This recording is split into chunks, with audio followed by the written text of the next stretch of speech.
Sorry about that, guys. Matt's over there trying to figure out what's going on. Audio and visual upgrade equipment that was attached to everything that we already had to make better. We're trying to increase it to 4K and perfect our audio. And we got a lot more material. And Matt he was up till about 2 a.m. last night putting all that together. And I've been real busy this morning trying to answer all my emails. And we should have done a private video pilot to test everything. But we didn't think there was going to be any problems because the last video was so good. But yeah, sorry about that, guys. It happens. Oh no, I lost all my likes. Woo! Man, thank you guys for jumping ship and getting over here so fast. I really do appreciate it. I'm really sorry about it. If you missed it and you just got in here, we started this in the big studio. It is what it is. Thank you, Phoenix Protocol, Matt Cubis. Thank you, guys. I see Delta Dawn's in the house in the Force Boopster. Yeah, man. Yeah, man.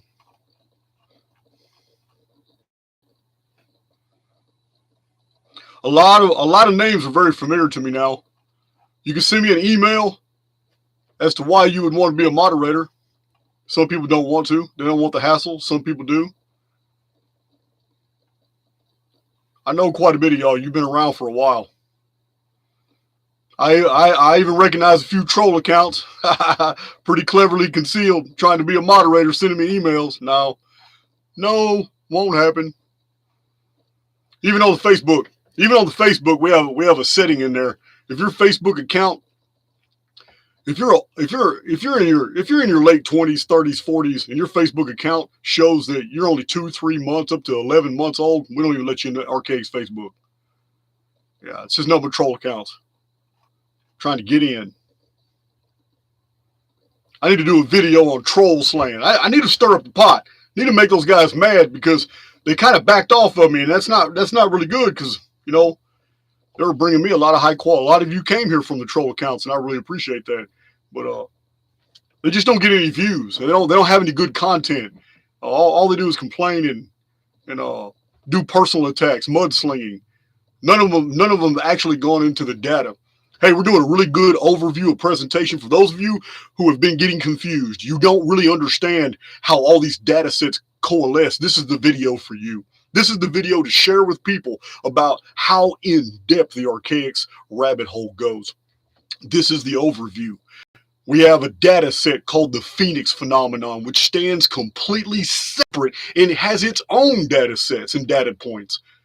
We have another one on the Great Pyramid, the chronometry of the Great Pyramid of Egypt, the absolutely precise scientific methods of measurements that were done to 1,000th of an inch. It is its own data set, and what it reveals is astonishing. Now, every bit of this ties to May 2040. These are two independent bodies of research with their own independent sources and their own arithmetic that can easily be shown. Then we have a third data set, and it's fascinating, and it's what we're going to start with right now. It's the prophecies of Nostradamus.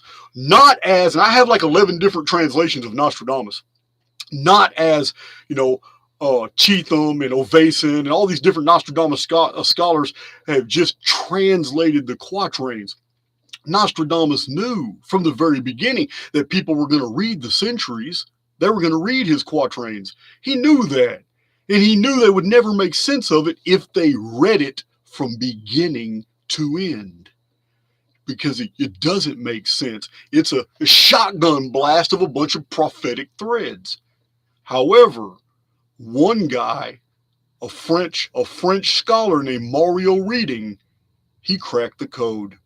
And only by using his date index do we see that Nostradamus perfectly dated the Phoenix return, not only in the year 2040, but in the month of May. And we're going to go into those details right here because it has been almost 3 years now since I released my Nostradamus material. But those two videos I have on Nostradamus haven't really been watched by a lot of people.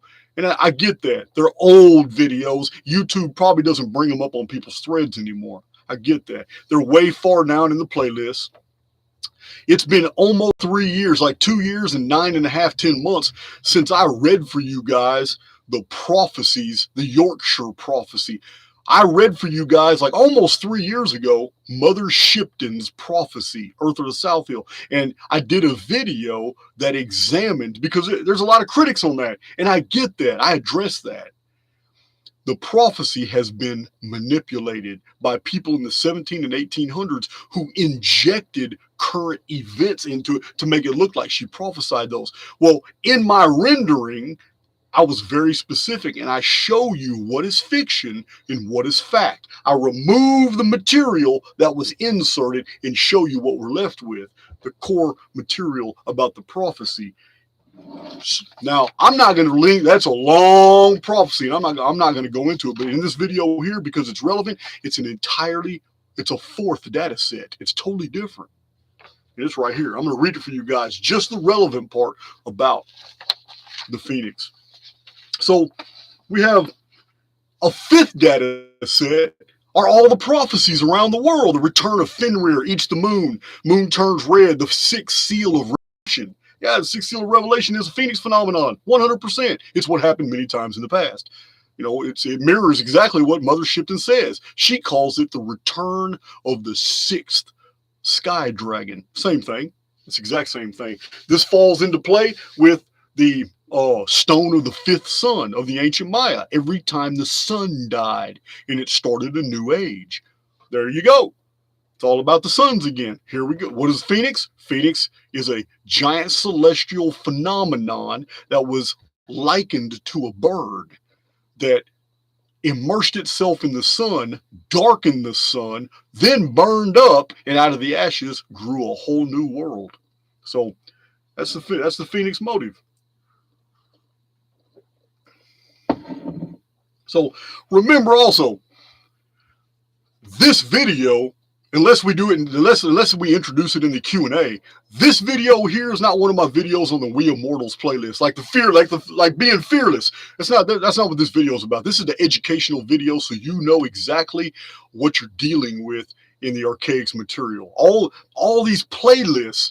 Each playlist is a data set that has its own data points and data sets and its own source materials, and anybody can follow those. All my source materials are published for free. You can go to Podia and download the whole 1,300 books, nonfiction history books I've read in putting my education together, or you can download the free PDF that shows the 400 core books by which I derived almost all my education that I reveal on Archaix. Because I read about 1,300 nonfiction books. A lot of those were just scientific monographs and stuff, and I didn't get a lot of good data out of them. I was just made aware of a lot of things.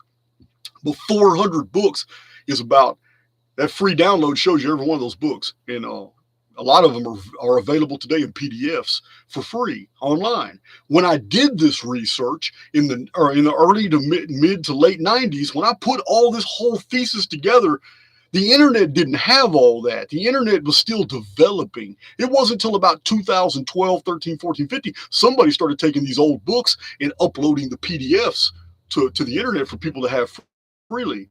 Or you got to buy, some of them are subscription, you got to buy them.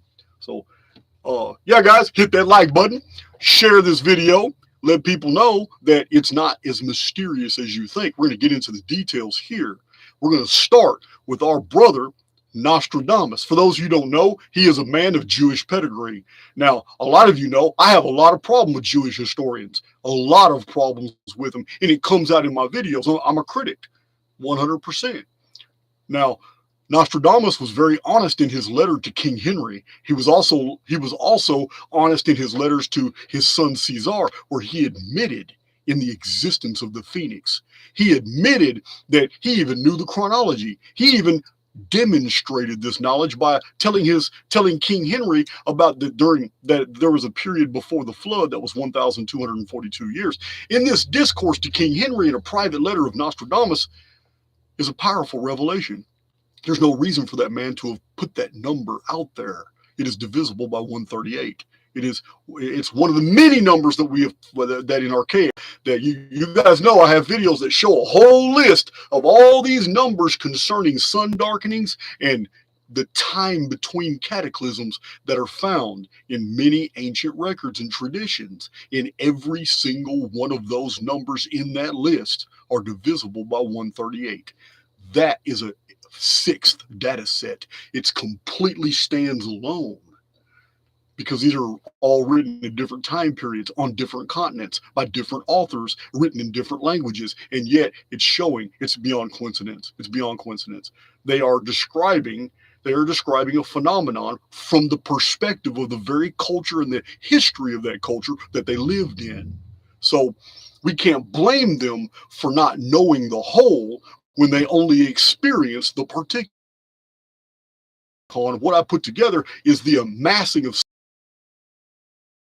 exact opposite of what takes knowledge and compartmentalizes and puts it in pieces and then assigns certain schools of thought over those individual pieces. Therefore, the geologist can barely keep up with the material that's being published by other geologists. He doesn't have time to look into anthropology. He doesn't have time to look into paleobotany. He doesn't have any time to look into archaeoastronomy. This is the way science deals with information today. It is highly compartmentalized and very easy to control, thus censor. This is why the Archaix material is so novel to people. So when they come across it, it blows their mind. Like, how the hell did we not know this? Well, we did know it, but we only knew it in Veracruz state, and they preserved it. We only knew it in Portugal and in Western Europe, and they preserved it. We only knew it in the Cossack domains of Russia. They preserved it, but the rest of the world didn't know it. We only knew it in Zimbabwe. We only knew it in sub-Saharan Africa. They preserved it in tradition, but the rest of the world didn't know about it. We only knew about the dragon kings from ancient China, which totally perfectly mirrors the Anunna, the seven kings of the Anunnaki of ancient Sumerian king lists. They preserved that history, but they weren't in Sumer. They weren't in Sumer when this dynasty happened. People moved around. People migrated. They take their traditions with them. And when these traditions are deciphered over and over, the dumb-ass scientists automatically assume that the people living in Armenia and their rich traditions means they've always been in Armenia, and it's not true. Just like the Book of Enoch. We're told by scholars, Book of Enoch, written by Jews, written by rabbis. It's a rabbinical document, and that may be true. But I believe that the Book of Enoch and the Book of Enoch passed through Jewish filters because the geographical and the astronomical information in those books shows that whoever these people were, they lived at about 45 degrees north latitude. Well, that's not Israel. That's not Israel at all. So who were these people who was the original author of the Book of Enoch? Because evidently it was somebody in Northern Europe or in Russia or somewhere far north of Israel. So we're talking about, and the 45th parallel is going to be the subject matter of this video later on. It's where New York is. And it also ties into something Nostradamus said. So I'm gonna wait a few more minutes. You can tell I'm excited. I'm ready to go. I've had a pretty good day. Shoot, it's hard closing out a company. It was just as hard closing out Paradise Rock Gardens as it is starting a damn company. So many ends I had to tie up. So many things I had to do. Totally ignoring this chat. Matt's not with me right now. He's probably still stressing over the deal. We got some really nice equipment. His brother is a tech wizard, and he's been telling us what to get and how to do the 4K video streaming, how to do the upgrade. Our microphones were already sounding good, but we found equipment that actually makes them sound better. So, yeah, we're doing that too. Excuse me. I just ate some pickles, and now I'm drinking coffee. And, yeah, it's a little weird. Hey, Jay Hart. Jay Hart sent me the most awesome Christmas cards so I can send to other people. All authentic, like beer labels, all kinds of beer labels, beer label Christmas cards. They're awesome. Yeah, it's just the sort of thing I would send to people. Yeah, waiting for a few more people to show up. They'll be here. I don't know if this is a good time or not. Saturday. I don't know. Probably would have had more people if we wouldn't have so many problems with the studio. I had to run all the way around because Matt lives close to me now. I can just walk. So I kind of shimmied over here, carrying my tablet and carrying my coffee and paperwork, my mothership and prophecy.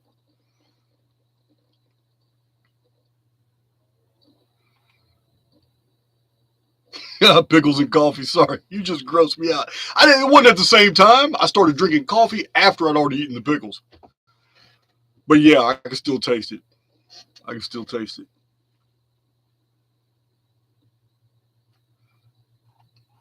Never a good time, huh? Reload worked. All right. Saturday night. Oh, you must. Oh, that's Boudica. Okay. Yeah, I think you're in Ireland or Scotland. And Draconis, Scythicus. Where are you in? Central Asia? Eastern Europe? All right, I don't want to waste you guys' time. You guys got. I know you got other videos you want to watch, and you got things to do. So let's get this information out there. First thing I want to do. About 3 years ago, I released the material about Nostradamus' quatrains, Mario readings material, and back then I only had like 200 subs. Really, I only had like 200, 250 subs, and it took me 2.5 years to build up to about 3,000, 3,500 subs. You guys know the story. This year, 2022, I started with 3,000 subs and 250 videos, and I still didn't blow up. I did make it. There was a point from January, February, March that I got another 1,200 subs, 1,200 subs. I was growing. I hit January, I started growing 1,200 subs in just like 3 months. That was good. And then you guys already know Santos Bonacci, March 19th, I believe, the third month of the year, this year, and I just started growing. I got like 4,000 subs from that within a week and a half, 2 weeks. I just started growing exponentially. Very organic. Archaix has grown very, very organic. But like the first 2.5 years, I just bulldozed it. I didn't care. You know what? I'm always looking on there. I saw 251 subs, 277 subs, 382 subs. I just kept on releasing videos, and kept on releasing videos. That's why the information that's in this video is not known to a lot of you, because it's just an old video. I think it's my third video, period. But we're going to get into that right now. Some really interesting stuff. So Mario Reading, he published this date index. His data index is so accurate that 15 to 17 years ago when he published this book, in that book, he targeted 2022 as the death of the Queen. But yeah, well, when I studied his data index, I wasn't impressed at first because I didn't realize that he had basically gone against his own date index.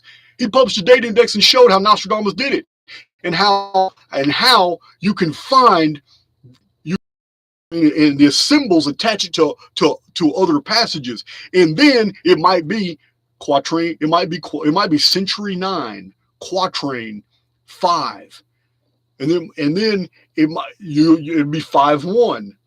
But you got to go to 5-2 of a whole different century to continue the thread. Then 5-3 might be the same thread. Then 5-4 is under a different century. It was genius how he put this together. Nostradamus. Mario Reading's theory initially lost credibility.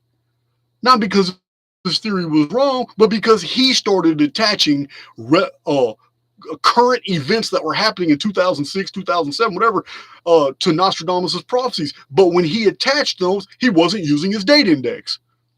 So I sent the manuscript to my publisher and showed him, hey man, look, this dude's date index, his book is not popular because he disabused his own material. He abused his own material.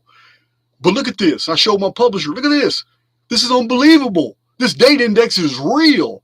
And then I already had the May 2040 date for the Phoenix return. And we'll get to that in this video. But so did Mario Reading. He just didn't know it. His date index confirmed it. So I needed more confirmation. Even though what I'm about to read to you is all in the date index, I had to look up the 2046 material too, and it shocked me. Nailed it. Only using the date index do we find that Nostradamus fully knew about what was going to happen in the year 2046, 6.5 years after 2040. Oh yeah, it's beautiful. So let's get to it, because there's some really interesting things to see here. So in century 2, quatrain 43, Nostradamus 500 years ago wrote, "During the appearance of the bearded star, the three great princes will be made enemies. The tremulous peace on earth will be struck from the sky. The Po, the winding Tiber, a serpent on the shore." Century 5, quatrain 59. Listen to the rivers. The English chief stays too long at Nimes to remain, and many will die through war started on that day when a bearded star falls in Archaix. The first one was about the bearded star. The second one is about the bearded star. In century 6, quatrain 6, he will appear towards the north, not far from bearded star in Cancer. Susa, Sin, Boeotia, Eritrea, the great man of Rome will die. The night dispersed. 500 years ago, they thought Nostradamus was talking about the Pope. The great man of Rome will die. It's not. The great man of Rome is the sun. The sun is the pontiff. How do we know that? Nostradamus tells us here in another quatrain. 3 passages about the bearded star. What's unusual is that the bearded star comes out of the north. What did astronomer Hoffman see in the fixed year 1764? He saw through his scope, as many Europeans were watching, the sun darkened as an object coming out of the north passed over the surface of the sun, moving southward toward the ecliptic. And he put that in the Royal Astronomical Minutes. I've published this many times. That is astonishing, because objects are not supposed to move in that direction. It's going across the ecliptic. It's not traveling on the ecliptic with all other bodies that are seen moving in the heavens. It's going this way. Yes. And this is exactly what we find in ancient texts that I cite in my videos and in my published books, where the phoenix travels on a path from north to south. Yeah, it wasn't just astronomer Hoffman. It's an ancient text about this unusual movement of this thing that darkens the sun. It comes out north and it travels toward the south. So, century 10, quatrain 67, a very great troubling in the month of May.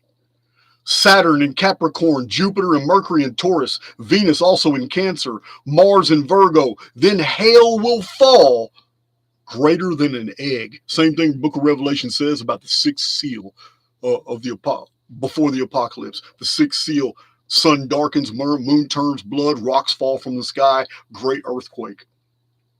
A very great troubling in the month of May.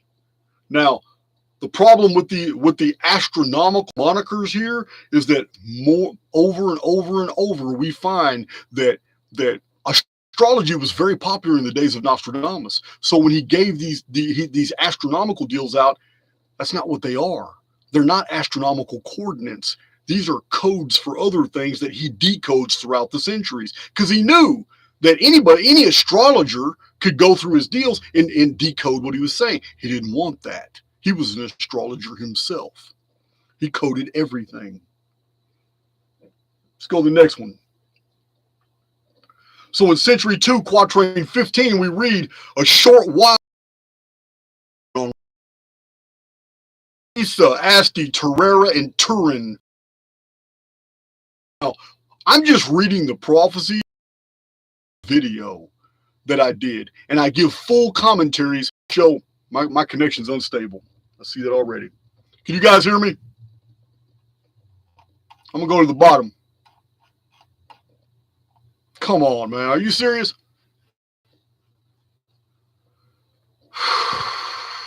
All right. Can you guys hear me? I see my connection was unstable for a minute.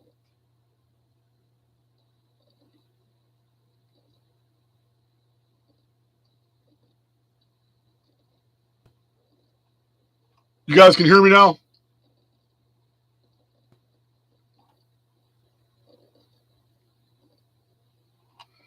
Yeah, this is YouTube. I don't think this has anything to do with Wi-Fi. This is YouTube. It can't be two different studios at the same time messing up like this.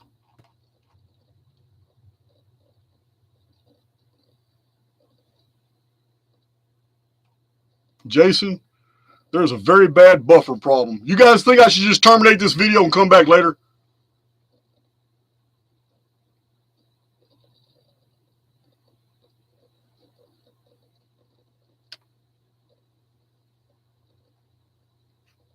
I'm good now. Phoenix Protocol.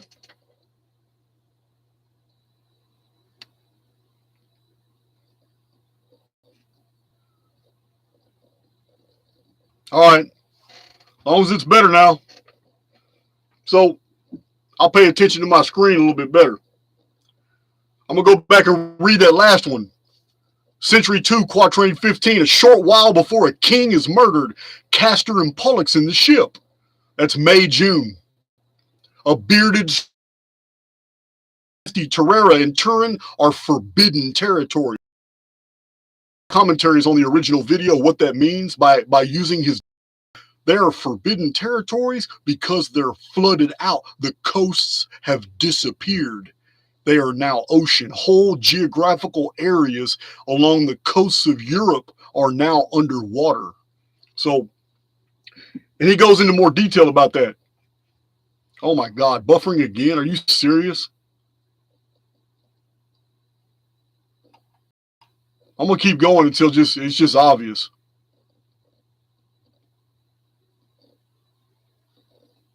All right. So here we go. We got that bearded star again. References to Castor and Pollux, that time of year. So he continues. The trembling of the earth at Martara, the 10 island of St. George, half sunk. Drowsy with peace, war will arise at Easter. In the temple, abysses are opened. This doesn't sound very good for the United Kingdom in 2040 in the month of May. Doesn't sound good at all. Major, huge earthquake. Erica Cheetham and many other Nostradamus scholars are convinced this is a reference to Britain.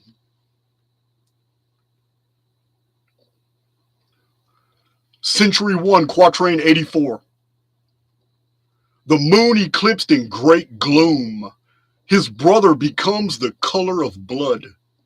The great one, hidden for a long time in the shadows, will hold a blade in the bloody wound.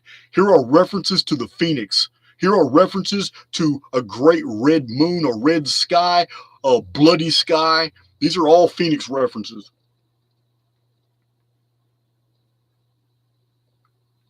Century 6, Quatrain 88. A great kingdom will remain desolate. Near the Ebro, they will be gathered in assemblies. The Pyrenean mountains will console him when in the month of May, there will be earth tremors. Wow. All this is May 2040 in the date index. Century 1, Quatrain 82. When even the trees shake mightily and the south wind seems covered in blood, so many will try to escape that Vienna and all Austria will shake with their passing. I got to stop for a minute. The language Nostradamus used 500 years ago for this quatrain is borrowed from the 6th seal of the book of Revelation. That's what it's borrowed from. When even the trees shake mightily and the south wind seems covered in blood. Yeah, that's the 6th seal of Revelation all over again. Nostradamus. The Phoenix was going to return in May 2040. He knew that. He will try to escape that Vienna, Austria will shake with their passing.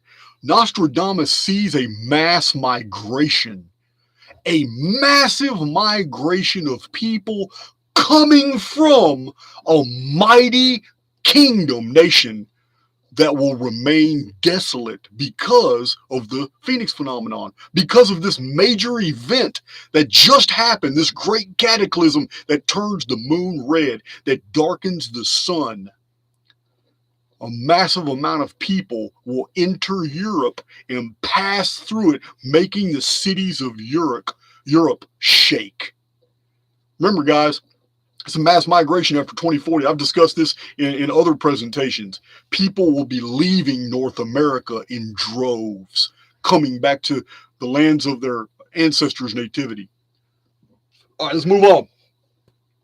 Now, this, like I said, guys, this is an overview for those who want more meticulous information. You want to see the sources. You want to chase the data so you can equally convinced. You need to go watch those earlier presentations. Or you can even read my book, Nostradamus and the Planets of Apocalypse. I go into a lot of detail, hundreds of sources.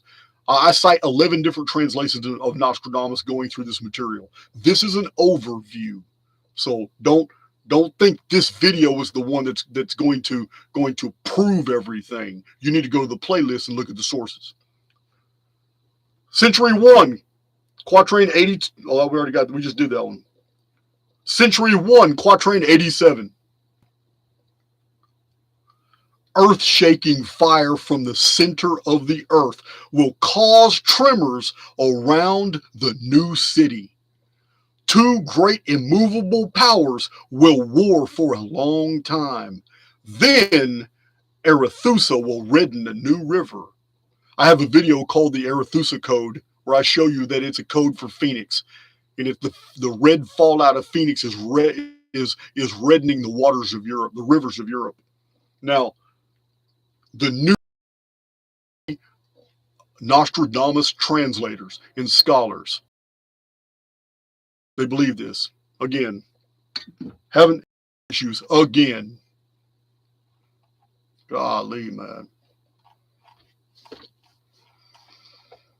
Yeah, this is aggravating, guys. I'm really sorry about that. Can you hear me?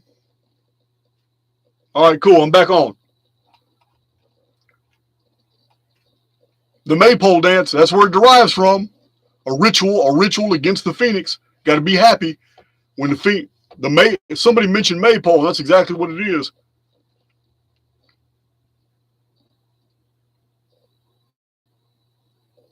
You can hear me. You might not be able to see me very good, but you can hear me. The two great immovable powers will war for a long time is not a terrestrial war. The two great immovable powers are the sun and the moon. We have a lot of Nostradamus codes like that. And in the commentary, it explains exactly how we derive those conclusions.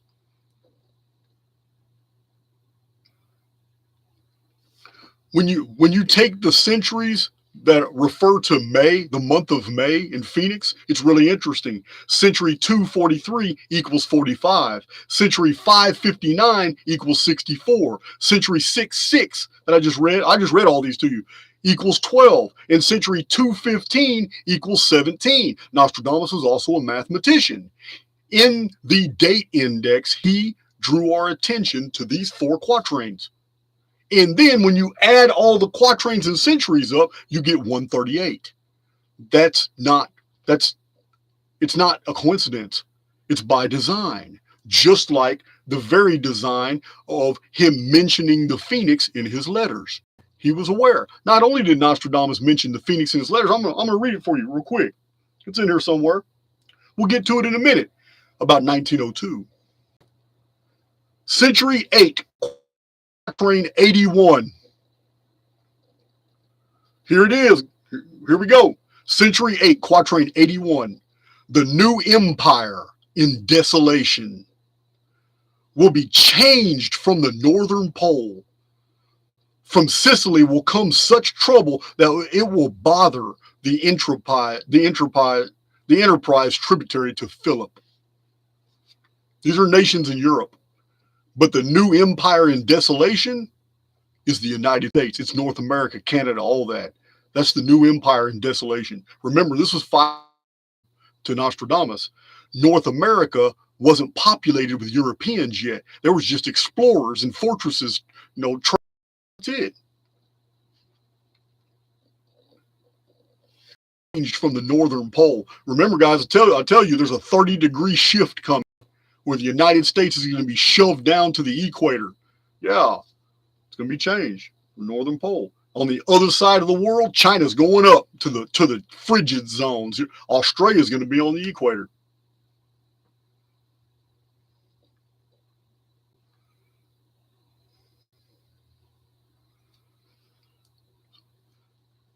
The quatrains continue.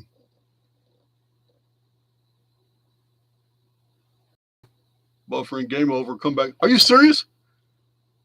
I don't have any notifications on my computer that is buffering.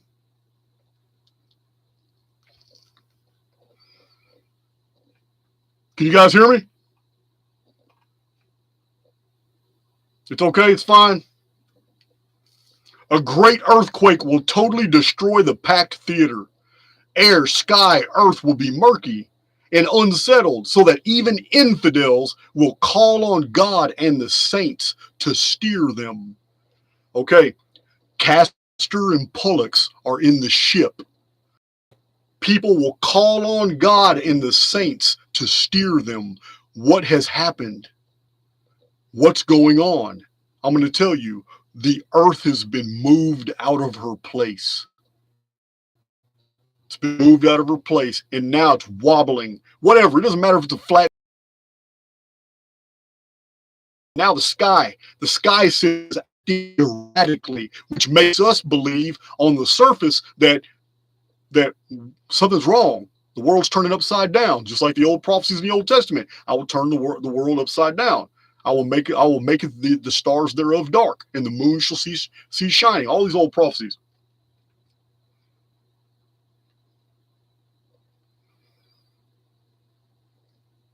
So, the sun in 20 degrees of Taurus, there will be a great earthquake. The great theater full will be ruined. That'll be nightmarish. To have talking about a great theater, it's talking about like a dome, a super dome, full of 50,000 to 80,000 people. That's going to be nightmarish. The great theater full will be ruined. Darkness and trouble in the air, the sky, and land when they call upon the faithless God and his saints. Again, same wording, same terminology, same event. That's it. Century 6, quatrain 97. The sky will burn at 45 degrees. Fire approaches the great new city. Immediately, a huge scattered flame leaps up when they want to have proof of the Normans. A lot of scholars believe this is New York City being destroyed. In the date index, it's May 2040. I don't know. Sounds very compelling to me, though, because New York is at 45 degrees north latitude. So it could very well be New York being totally destroyed, which is interesting because the Dutch bought Manhattan Island, where New York is, in the year 1626, which was a phoenix year. 138 years later, in 1764, in the month of May, astronomer Hoffman and 500,000 Europeans saw the phoenix cover the sun. 1764. 138 years after that was 1902. I got 5 videos on that. Everything that happened in that year. 138 years after that is 2040.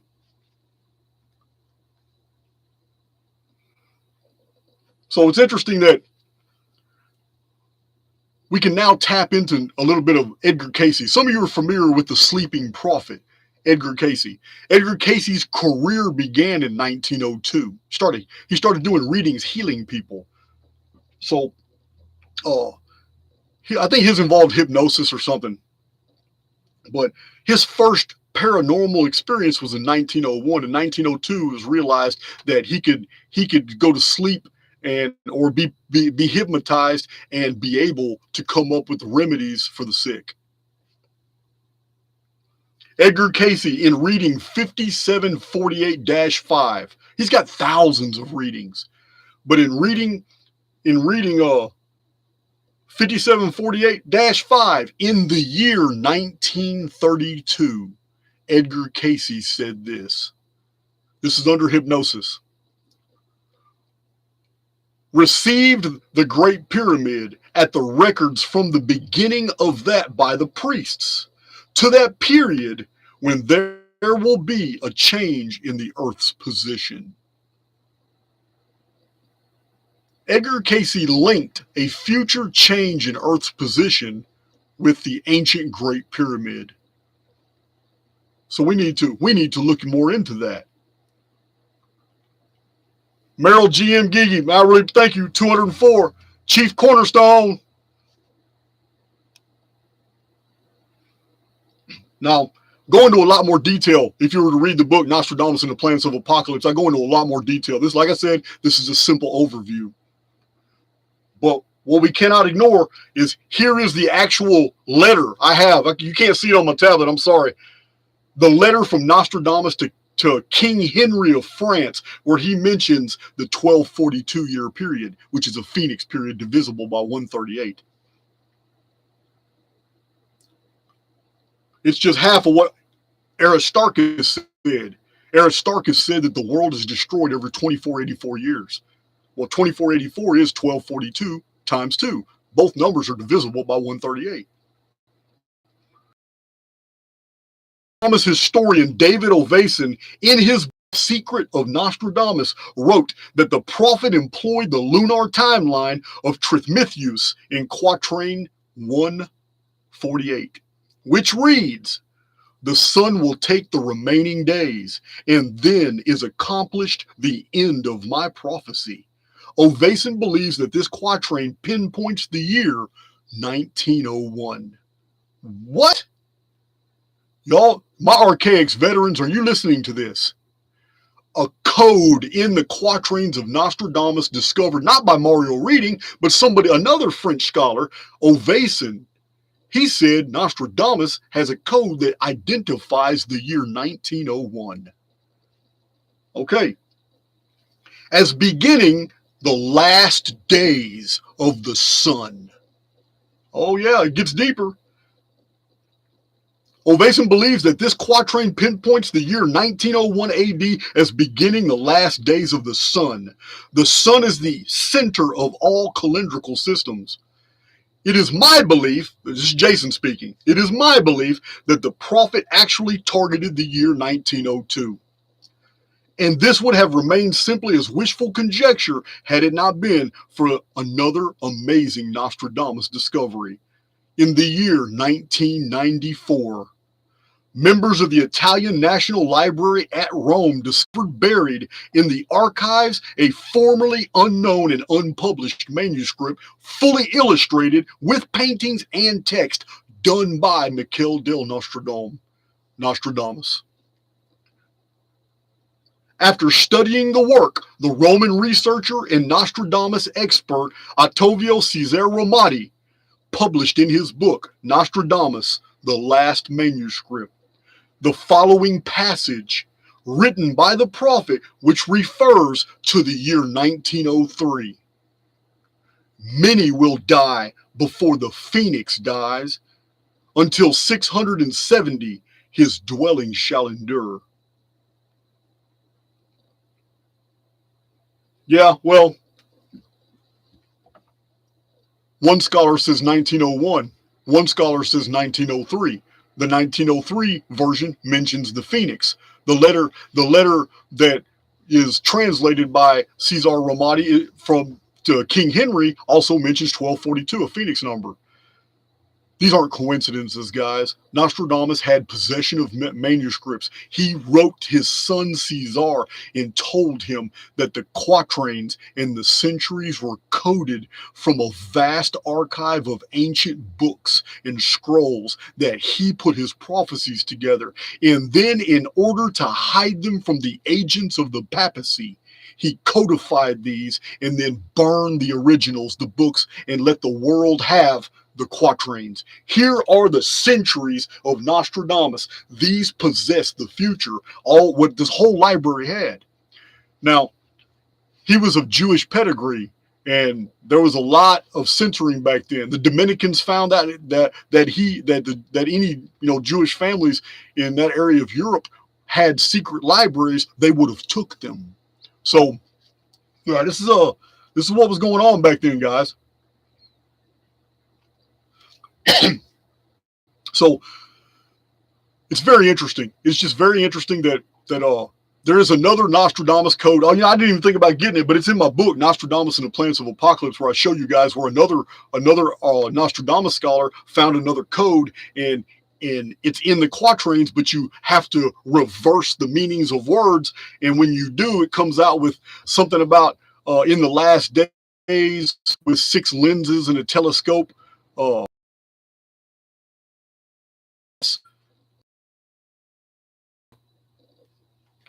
It says these things will come to.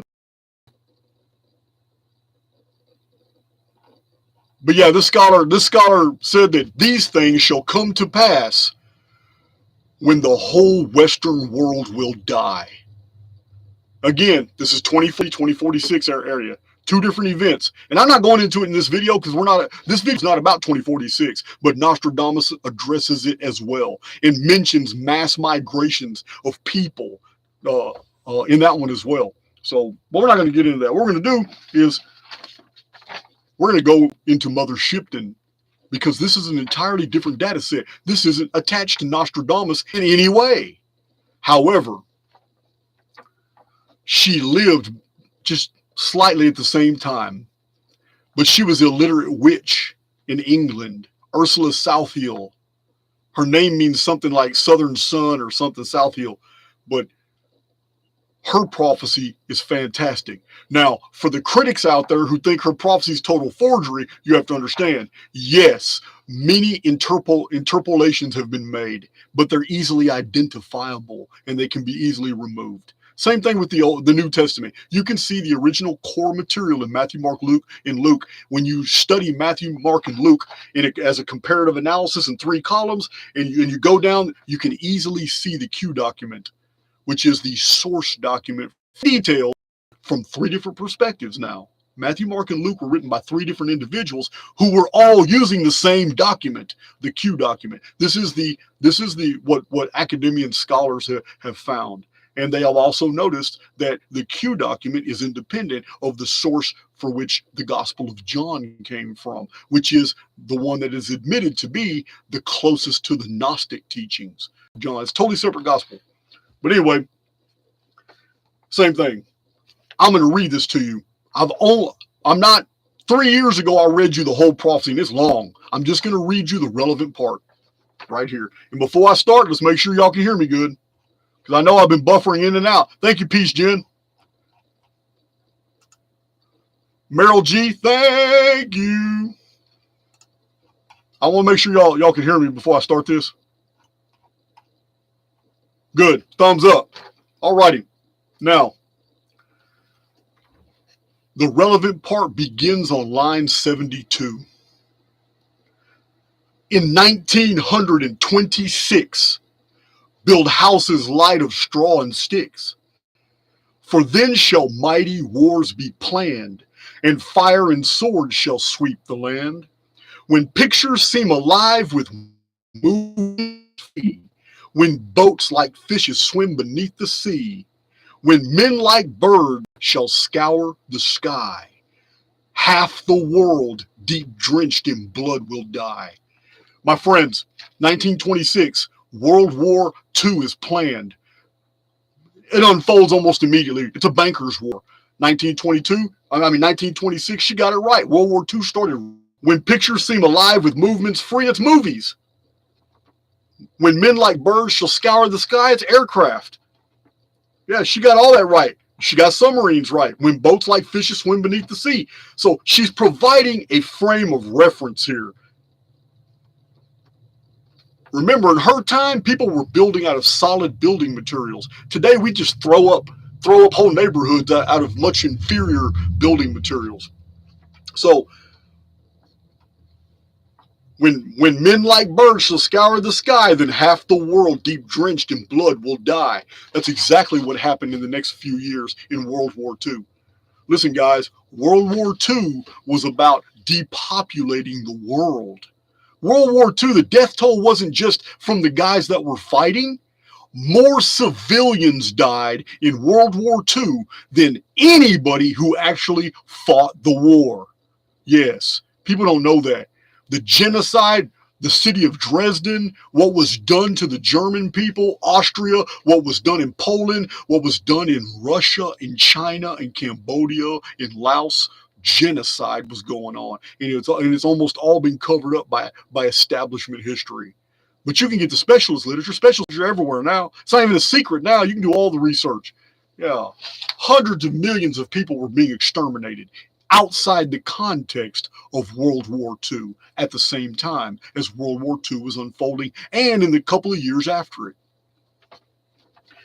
Then half the world deep drenched in blood shall die. Here's verse 80, line 80.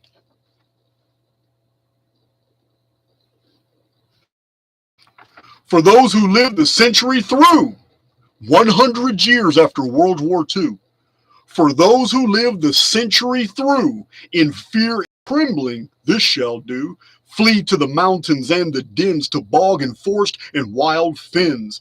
For storms will rage and oceans roar when Gabriel stands on sea and shore, and he blows his wondrous horn. Old worlds die and new be born. A fiery dragon will cross the sky 6 times before this earth shall die. Mankind will tremble and frightened be, for this heralds the 6th in the prophecy. For 7 days and 7 nights man will watch the awesome sight. The tides will rise beyond their ken to bite away the shores, and then the mountains will begin to roar, and earthquakes split the plain to shore. And flooding waters rushing in will flood the lands with such a din that mankind cowers in muddy fen and snarls about his fellow men. He bares his teeth and fights and kills, and secretes food in secret hills, and ugly in his fear he lies, to kill marauders, thieves, and spies. Man flees in terror from the floods, and lies in blood, and spilling blood by mankind's hands will stain and bitter many lands. And when the dragon's tail is gone, man forgets and smiles and carries on. Very graphic, I know, but she's also specific that it's many lands. Nowhere in here is it the entire world. However, Phoenix does that a lot. It's very hemispheric or it's very regional, but it's bad wherever it happens. So that's the Earthless South Hill Mother Shipton Yorkshire prophecy. Lot of specific information. It's the sixth seal of Revelation. Yeah, you got to remember. From my Archaix veterans, you already know what was the most common epithet given to the Phoenix in ancient times? The sky dragon. It was always called a sky dragon every time it appeared. And that's the terminology she used as well. So, Nostradamus focusing on the month of May 2040, as you've seen in these prophecies and what's going to happen. Mother Shipton saying it's 100 years after the whole world, half the world died in a world war. Okay, 2040 is the target year. We're not surprised by that, though. The Phoenix phenomenon, starting with 4309 BC, we had these references in the Gnostic Nag Hammadi libraries naming the Phoenix as a testimony against it. Will keep a testimony against the archons. The Phoenix is also called the bringer of destruction in these same texts. Then you find the same, it's called the bringer of destruction in old omen texts of the Near East. Then we read the Enema Elish, the seven tablets of creation, and they mirror these 7 days of creation in Genesis. And then upon scrutiny, we find that 3895 BC in the chronology is the year the Phoenix appeared and started a new heavens. It was a Phoenix reset, but it's our creation which is weird. The vapor canopy appears, the pre-flood world appears, it's 1656 years, which is divisible by 138. We get to the Great Flood, the vapor, the sky fell, it's 1656, and as now, and it is attached to Legends of the Phoenix. So we have 1687 BC. Right after that, 552 years later, every civilization in the world was met with a reset. And you guys have seen the material. I have so many Phoenix videos. So W.J. Perry's book, Children of the Sun, where he goes into a lot of detail about all the dynasties of the ancient world collapsed at the exact same time. He said 1688. He's 1 year off. But he's really not, because he even admits it's an approximate. He said about 1688 BC. Well, 1688 BC is very specific, so he was pretty confident in his dating. It was the Phoenix phenomenon, and it's called the Ogygian deluge.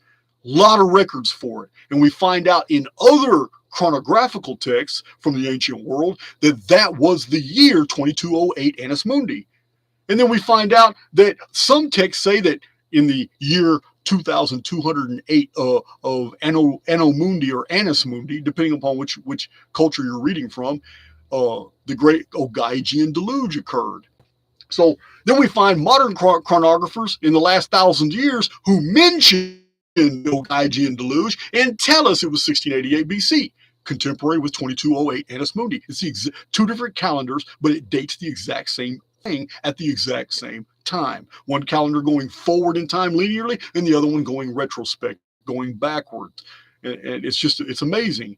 But then 138 years after that, we have major destruction in the Cyclades region recorded by historian Castleton. 138 years after that, we have the conquest of Canaan. It's 1411 BC. The sun stands still, and the moon stands over the valley of Ajalon when Joshua commands the sun to stand still, so rocks can fall on the Canaanite armies. Again, a Phoenix phenomenon. No, there was no guy making the sun stand still. But something did happen. It was 1411 BC. It was the invasion of the Israelites into the Canaanite areas. It was a genocide campaign. Now, it was actually the Amuru. But they did this in 1411 BC, and we have many, many historical references to this. But 138 years after that is 1273 BC. And in that year, Archaix predicted the darkening of the sun, and he won the kingship of Argos against his brother because he was an astronomer and he knew something was going to happen. He's not the first one to predict it. Thales of Miletus predicted the darkening of the sun 2 years before it happened, again in 583 BC. Astronomers will tell you all day long Thales was the first to predict an eclipse, and they're full of shit.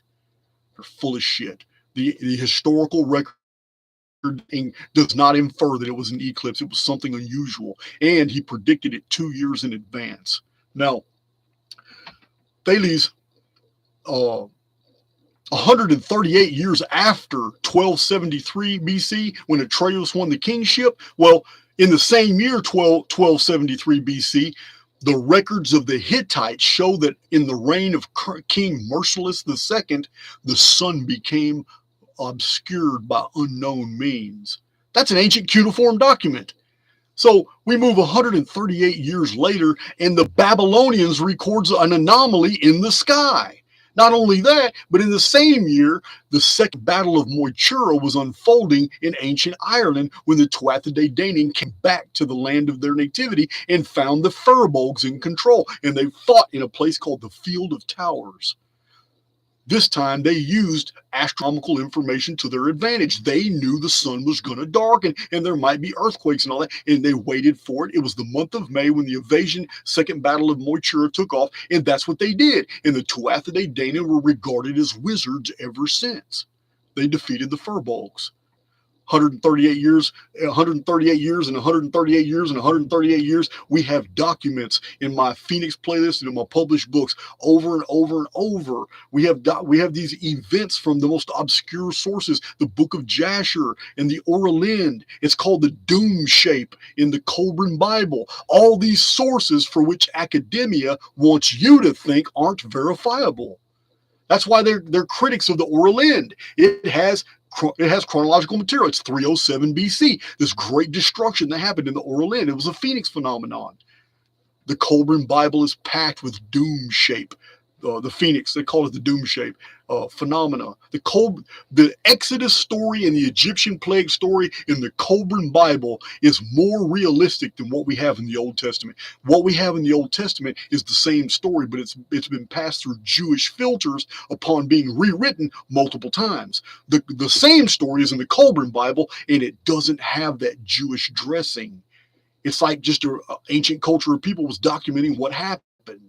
And they didn't put a narrative with it. So anyway, we have this 8-year phenomenon that just goes on and on and on. It was a 440. Oh, I can't remember the guy's name. I have his book in my library in the other stuff.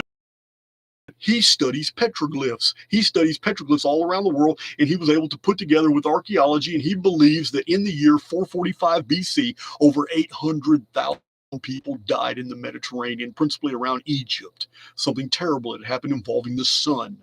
Well, 445 BC is very specific. It also happens to be on the 138-year Phoenix timeline. And 138 years after that was 583 BC. 138 years after that was 307 BC. The destruction. So 138 years after that, I believe, is the Han Dynasty destruction. It's recorded in the Han Dynasty, 169 BC. And then 138 years after that is the great fiery dragon appears over Egypt in 31 BC at the exact same time that we have the final date steal of the Olmeca. Every year, the Olmeca were raising monuments and steels and dating them, but the last thing ever dated by the Olmecs was in 31 BC. There was a massive phoenix destruction and gone. Totally wiped those people out. The descendants rose up centuries later and they became what we know of as the Maya. But the Olmecs were gone in 31 BC. It was the Battle of Actium between Octavian and Mark Antony and Queen Cleopatra of Egypt. Was Cleopatra an Egyptian queen? Technically, but she was Macedonian. All the Egyptian ruling dynasty was Macedonian at the time. They were Greek. So this major battle unfolds, and during the battle, which is a naval battle, it was a Roman civil war involving also Egypt. When this battle took place, massive earthquakes devastated Olympia, and Judea suffered one of the worst earthquakes in its history. It was during the Phoenix year of 31 BC. Yeah, 138 years later, we don't have any records for 108 AD. We don't. But we do for 246 AD. We've got records from Kent in England. We got all kinds of weird monsters fighting in the sky dragons, sky fallout, all that. And 138 years later, we also have records. 384 AD, I believe, or 378 AD. One of those dates, again, we have records in the days of Theodosius of another Phoenix fallout. But the worst Phoenix fallout in human history, aside from the collapse of the vapor canopy, the worst one, even worse than what happened in 1687 BC with the collapse of dynasties all over the world. The worst one was in the year 522 AD, and is the only year in world history that the Phoenix object and the Nemesis X object were in the sky in the exact same year. It's never happened before. And it's not going to happen in the future. You can take a calculator and prove that. You can take a calculator and go 138 years ad infinitum, all the way back thousands of years, and you'll never come across a date that the Nemesis X object was in the sky. You can do it forward too, at 138 years forward with a calculator all the way, and you'll never again hit another date for the deal. This is the beginning of the calendar that you and I live in right now. The Anno Domini calendar was started in 526 and designed by an agent of Rome to cover up the same event in 522. The 522 Anno Domini calendar was started 500 years after its inception date. Remember, guys, it is a fundamental tenet of the Archaix output. You must remember, all these calendars were written in retrospect. They're always designed long after the events of their inception. Yeah, so for the first 500 years of the Anno Domini calendar that we live under today, there was no Anno Domini calendar. It did not exist. We're still under the Roman Julian or the Byzantium. in the West. Now, other civilizations like Armenia, they have their own timekeeping system too. But this is make sure y'all can still hear me because I've been running my mouth. Yeah, you see them trolls? Get them out of there. Yeah, that's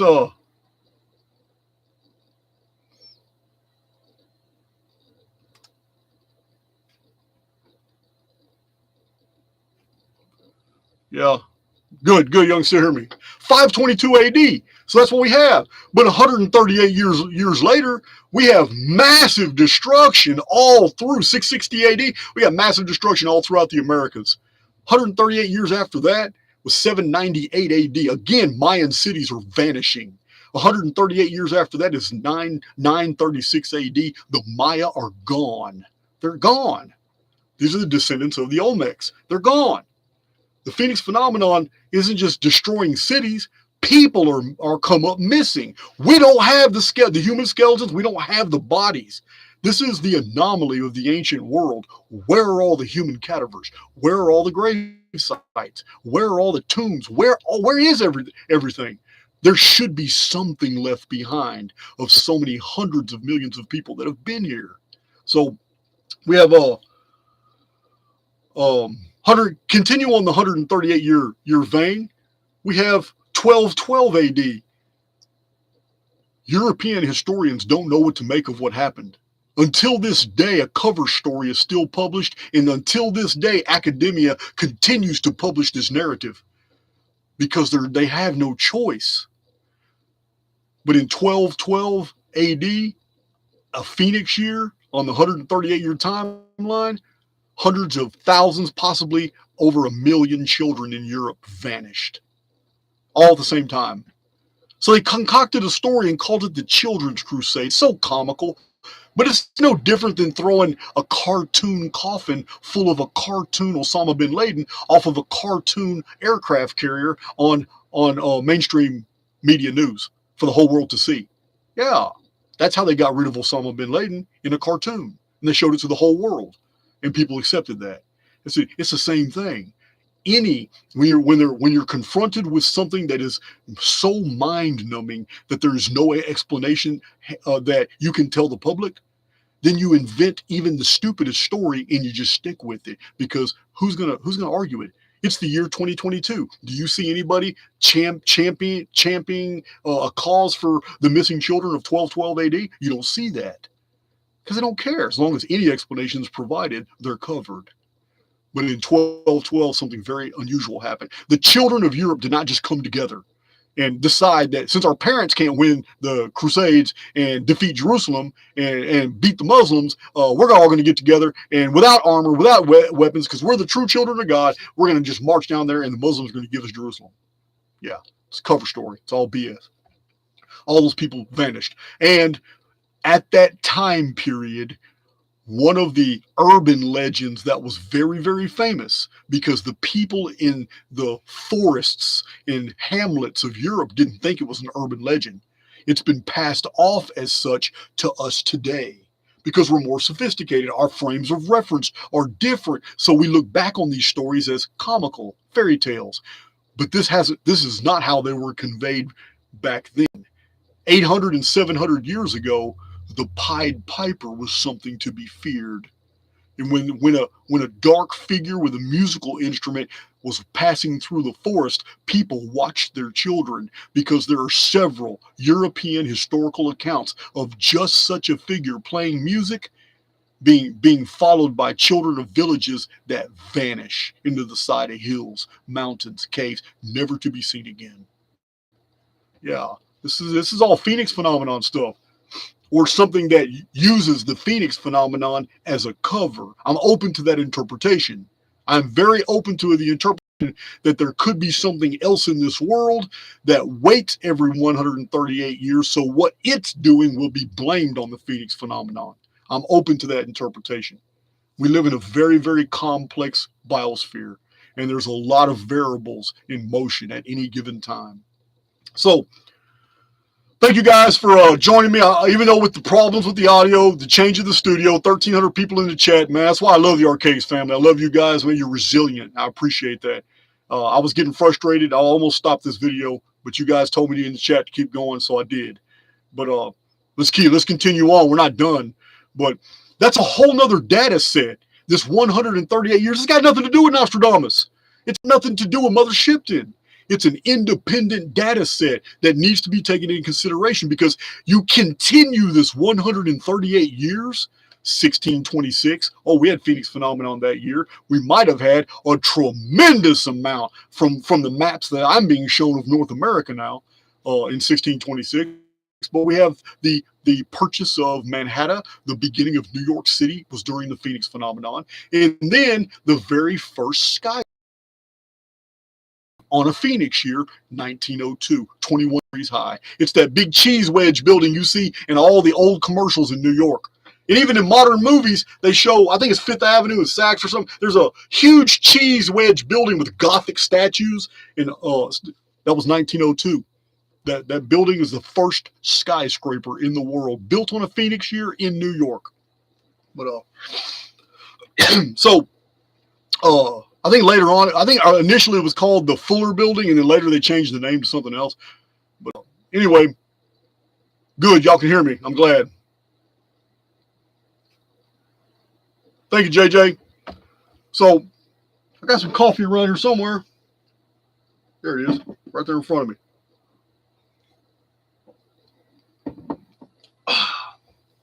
Oh, that's so good. It is so good. Flying below radar. That's a new one to me. So you continue that 138 years. You get to 1488, the birth of Mother Shipton. You get to 1626, the beginning of New York, and what looks like a massive North American cataclysm that completely drained an inland sea that used to be in Arizona and created the Great Lakes. The Great Lakes are not old at all. 1626, this is right before Europeans began entering that area. 100 years before Europeans even branched out there. There was only Spanish explorers at that time, 1626. Only on the far eastern coast, on the other side of the Appalachians, were the beginning of the colonies, the English colonies, and the Dutch. So after 1626, we have 1764, when America was in full swing. But as soon as the Phoenix phenomenon happened, I'm not going to go into the details. Y'all need to watch that playlist. But major things happened in 1764. The demographics of the world changed. Monarchies collapsed. All these republics and democracies just suddenly appeared. It was crazy. Just like the changes of 1902, 1903, 1904. Also Phoenix phenomenon. So I have 5 Phoenix videos, and there's just so much to go through. This is an overview. This data set I'm done with. 138 years going all the way to May 2040. So we have all these data sets that are independent with their own source materials that can be kept totally separate from everything else. And yet the conclusion is May, the month of May 2040 every time. The reason I say it's May in the 138 years is because, as I've shown you guys, about 6 or 7 of all these Phoenix cataclysms, the texts are very specific that the events happen in the month of May. The Royal Astronomical Records are very specific that astronomer Hoffman saw the sun obscured in the month of May.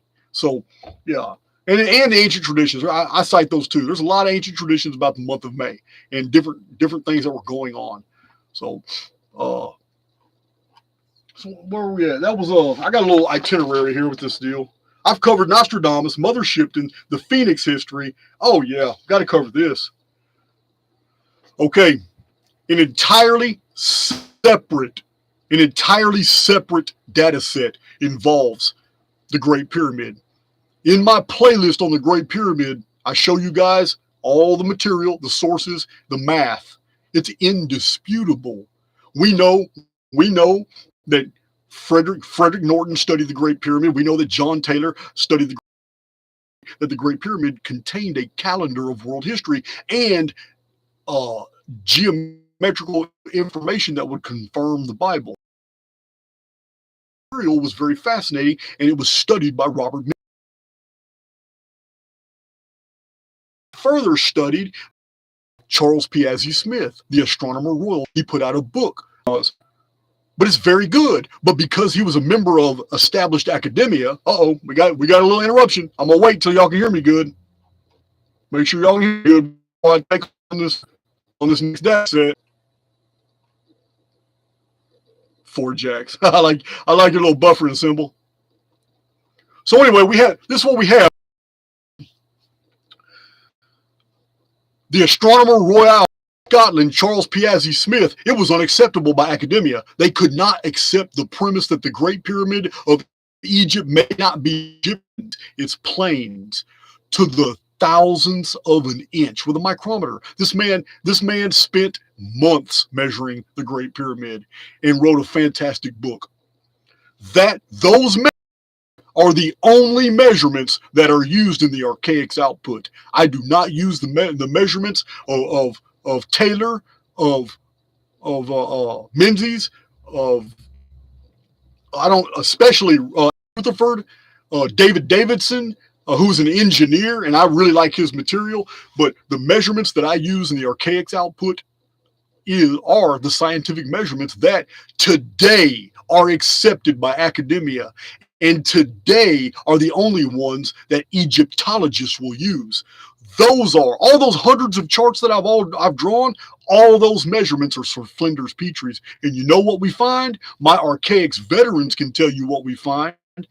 What we find is something that no one in the entire world who has studied the Great Pyramid has even come close to, and that is there are innumerous myriads of measurements throughout the Great Pyramid that are perfectly divisible by 138. It shouldn't be that way. The measurements that are divisible by 138 are not only in multiples of 138, but they're in multiples of these major timelines for which we get from Aristarchus, 2484 years, Nostradamus, 1242 years. We get from the ancient Inca, 2,760 years. We get from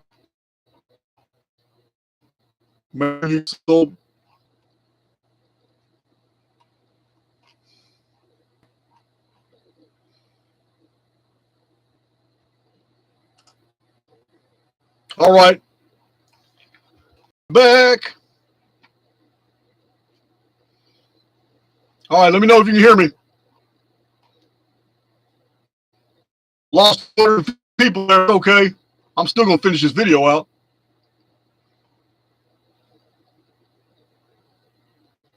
So we have this, oh yeah, I lost 400 something.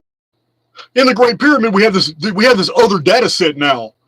And that is all these measurements are divisible by 138. But even that in of itself is made more profound when we find things like there is a measurement of 3895 inches in the pyramid, 1656 inches in the pyramid, 3036 inches in the pyramid, 2070 inches in the pyramid, 138 inches in the pyramid, 552 inches in the pyramid. These are all very significant historical events. Of course, 138 is the Phoenix period, but 552 is 138 times 4. It is the Phoenix cycle that was known in ancient times. Every 552 years, the sun died. It's the old 4 ages sun calendars. So we have this. It's amazing that the Great Pyramid also identifies all these time periods. It's not just divisible by 138, but it shows you the vapor canopy period was 1656 years. Over and over throughout the Great Pyramid. I have so many charts that show you exactly. They can't be contended. I'm not worried about anybody critiquing my theory because they would have to go back and disprove everything that Sir Flinders Petrie's published, and I'm not trying to hear it. They'll never do it. The academia is already too invested in those measurements. And I know they're right because they keep panning out to 138. The Great Pyramid was designed holographically to encode something very important about the Phoenix phenomenon every 138 years. So we can't ignore. It's a whole data set that just can't be ignored. It can't be ignored to the extent that I provide an entire playlist called The Lost Secrets of Giza. All of my pyramid videos is where you will find that data. You will also find that the history of the Great Pyramid and how it was built before the cataclysm is the reason why no historical ancient writings ever mentioned its building. It's because it was built during a pre-literate time period, before the collapse of the vapor canopy, during a technolithic infrastructure where they had technology. They didn't have a need to write on paper, wood, or tablets. The writing on cuneiform tablets is modeled after a technologically advanced civilization lost the ability to use tablets. When they lost the ability to use these tablets, that's why we find people very, very advanced, where the guy or girl used advanced trigonometry and recorded exactly what was seen in the sky as instruction. Yeah, they didn't have access to technology anymore. That's why writing exploded all at the same time. Because the people weren't all dead. They still had to communicate. They just lost their infrastructure. So now they're using the best, fastest way to learn it. And now we have a record. We'll just use this method while we rebuild infrastructure. Yeah. Wow, man. Wow. Okay, I'm back. I can talk. Wow. Am I back? So hard to follow me today. I'm sorry. When I plan my best presentations, I go through this shit. Artificial intelligence.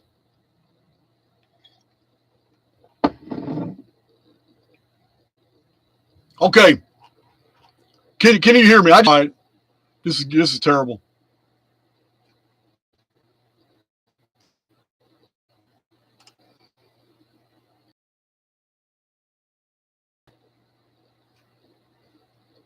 Sum this up. Audio is okay. All right. So this independent data set, total independent data set, the Great Pyramid and holography is what a whole playlist is there for anybody any naysayers out there want to check it out. But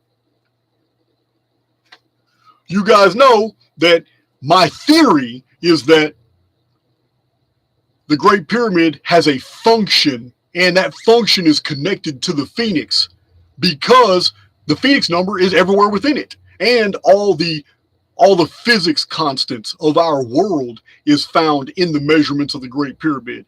So it's a holographic template designed, it's a function, it's going to do something. And my theory is that the Great Pyramid as a projector is going to, when it's activated during the coming vapor canopy, it is going to collapse the holography.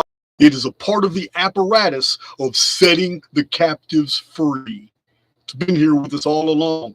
And I believe that those stones are armor, because the actual functioning part of the Great Pyramid is the internal dynamics. All that exterior stone put there to make sure. This entire video is a massive oversimplification, because my Archaix veterans, you already know. It's the details and data are so profound. You just got to look, and all that material's in the older videos. So I may need to cut this presentation down, because this is getting ridiculous, and I don't know how much longer it's going to let me talk while y'all can hear me right now. I know. So I have a few other videos that are not a part of a playlist. I just tucked them in the Phoenix deal. But those videos show that it is my belief that the Phoenix is not an intruder world. It's not coming every 138 years. No, it's hidden in the sky. It's been there. It's always been there. So, and it's been about 2.5 years. No, it was about 3 years ago. My first videos, I explained to you guys that we have the variable stars. They act as projectors. The variable stars are twinkling real bad during these episodes of the Phoenix phenomenon. All these little projectors are creating phenomena here in the world that we suffer. But that's neither here nor there. That's another data set.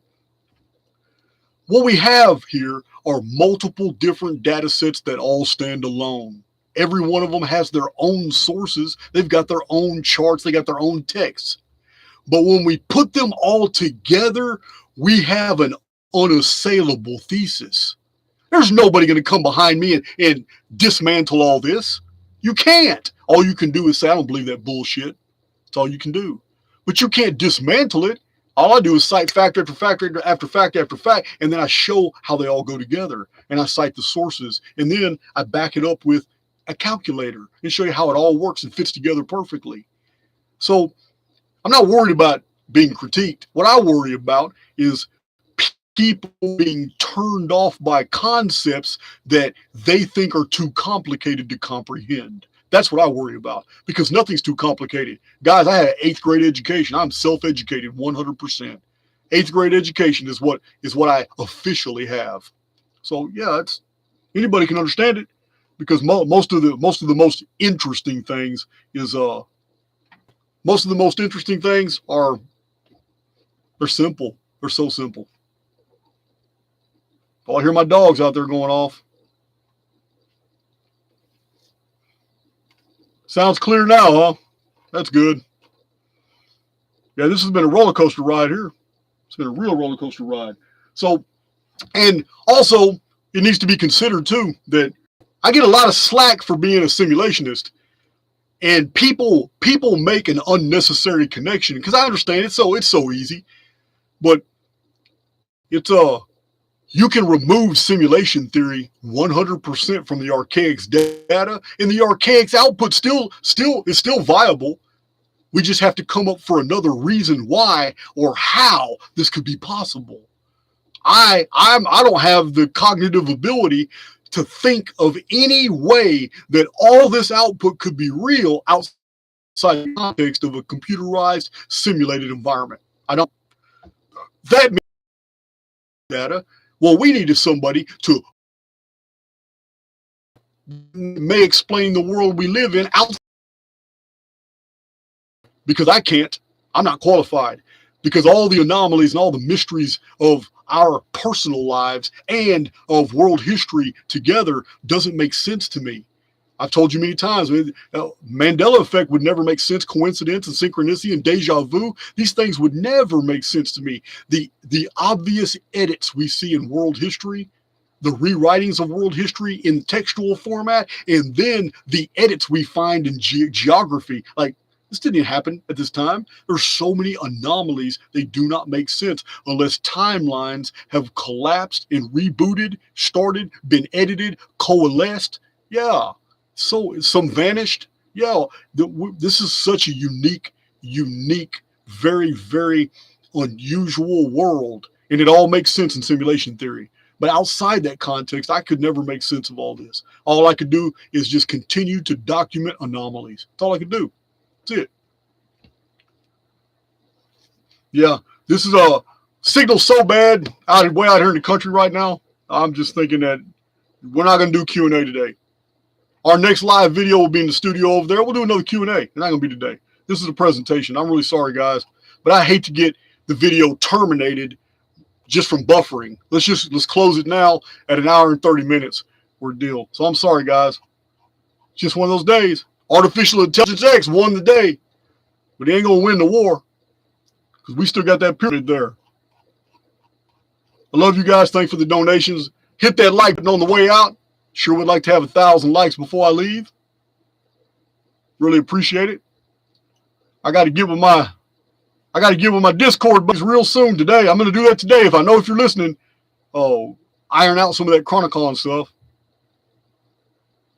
Yeah. Yeah, I'm sorry, guys. It's just a real bad day to do Q&A.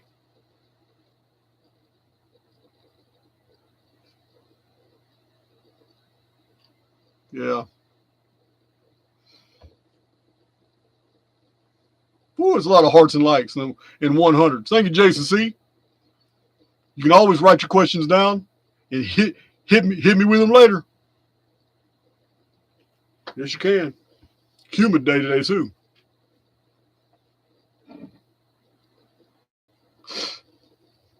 The Nag Hammadi will explain that simulation misinterpretation you have. I don't know if I have a misinterpretation.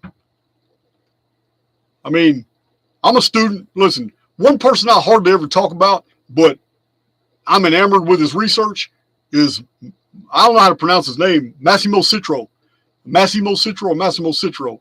And listen, after reading his conclusions about our reality, this physicist has absolutely convinced me I live in a construct. So it's not just Ishak Bentov and P.D. Ouspensky. Now, Massimo Citro will blow your mind. You read his material, it's his core conclusion is in taking in all the data, we can only conclude that we live in a false reality.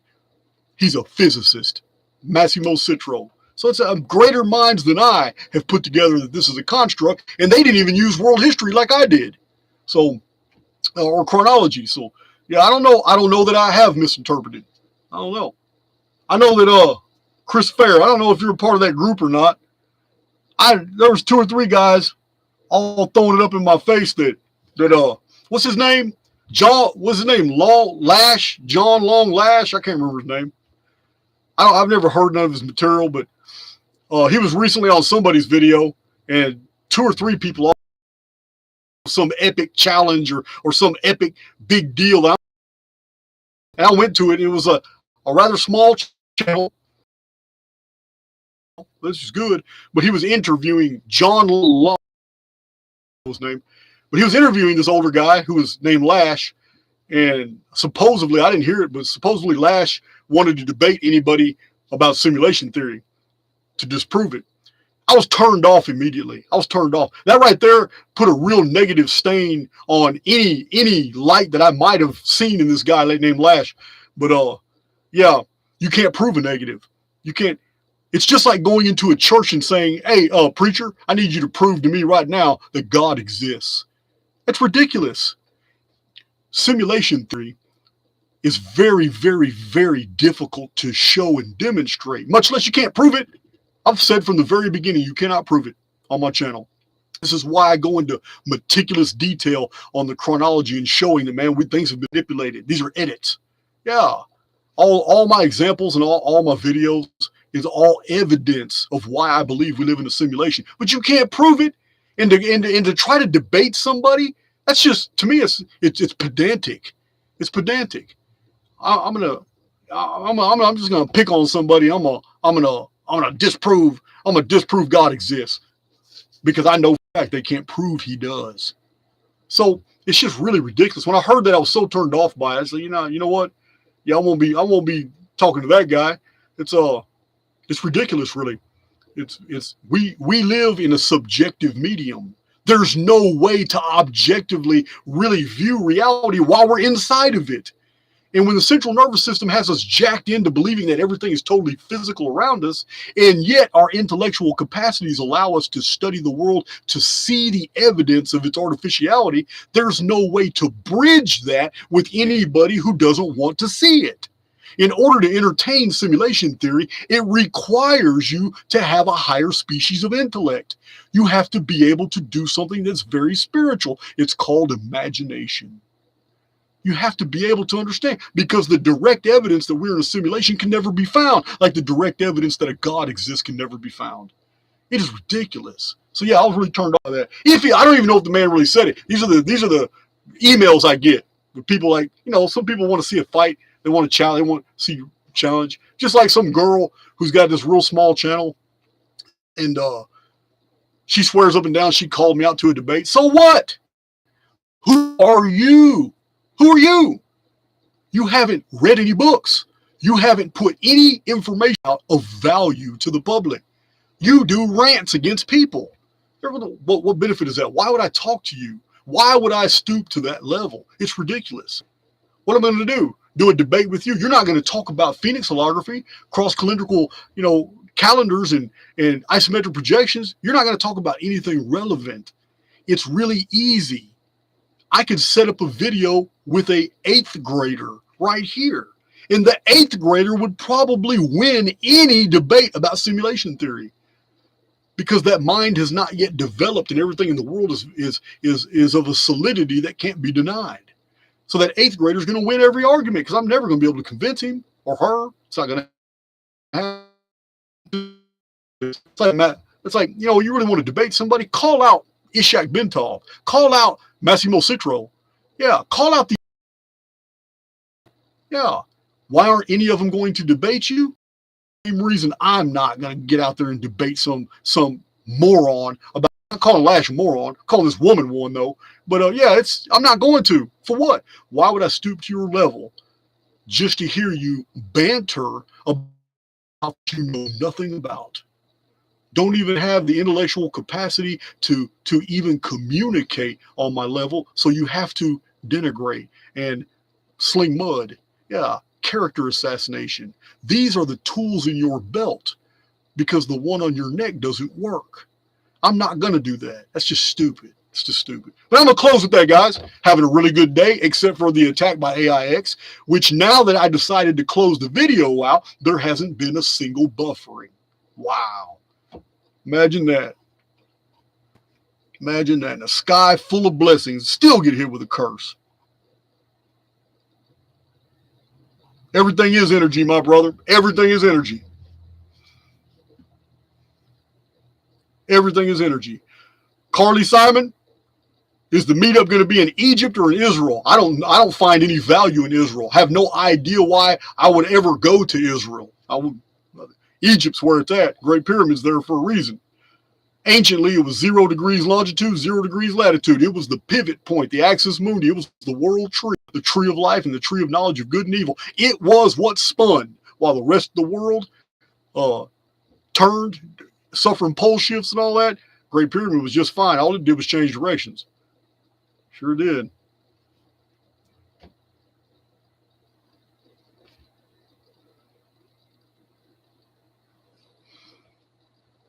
Yeah.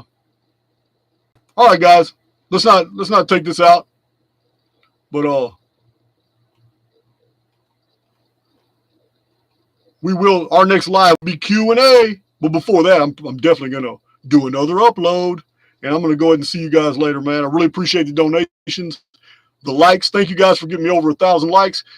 I'm really proud that I had like 1,300 or 1,200 in the chat. It was really good, despite all the problems. We still had a pretty good time. It's been an hour and 42 minutes. And peace out, my friends.